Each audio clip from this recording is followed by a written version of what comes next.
Imagine it's -30 outside, and the only thing standing between you and freezing is a metal box that you've never once looked inside.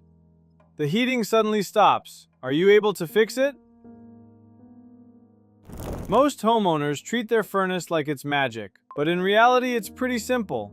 A gas furnace creates heat by burning natural gas in a sealed chamber.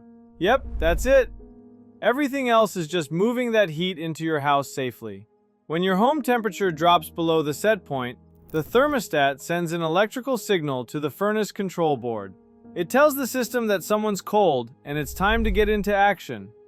Without this signal, nothing happens and your house stays cold. This is why a dead thermostat battery can make you think your entire furnace is broken. Once the control board receives the signal, it opens the gas valve and natural gas flows into the burner assembly. Once enough gas is filled, the igniter, usually a hot surface igniter or electronic spark, lights the gas. A flame appears inside a metal chamber called heat exchanger, creating intense heat. This combustion process releases harmful gases like carbon monoxide, which stay trapped inside the heat exchanger and go out through a flue pipe. Now the heat exchanger is hot, but that heat needs to reach your rooms to save you from freezing.